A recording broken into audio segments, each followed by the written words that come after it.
pada waktu kemarau itu kita ngambilnya dari ini ke hutan sekitar 3 kilo.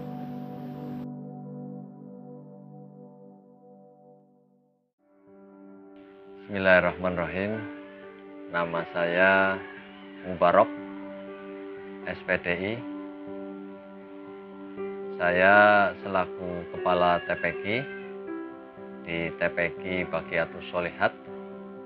Alhamdulillah untuk santri sudah sampai 180. Untuk kegiatan TPQ itu belajar mengaji Iqra dari mulai jam 14.30 sampai jam 16.00. Saat ini pembangunan TPQ Madin Baqiyatus Sholihat sedang berjalan. Jadi untuk kegiatan dari anak-anak TPQ sementara kami alihkan dulu ke masjid. Untuk saat ini kami menggunakan sumber mata air dari sumur yang kadang memang tidak bisa menahan atau menampung anak yang begitu banyak untuk mengambil air wudhu, apalagi kalau di musim kemarau itu pasti habis.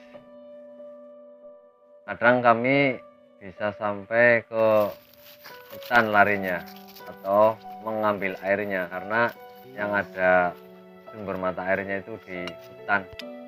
Jadi kami dengan teman-teman mengambil dengan motor dengan gligen.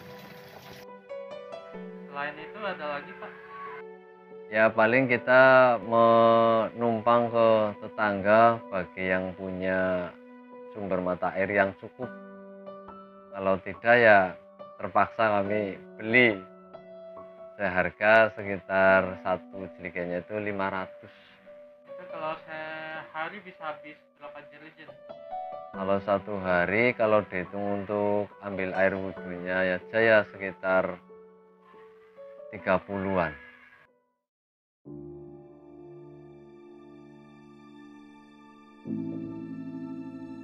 Kami sangat berharap sekali bantuan sedekah air ini direalisasi dan bukan hanya untuk TPQ saja, tapi untuk umum masyarakat sekitar yang mau untuk menggunakan.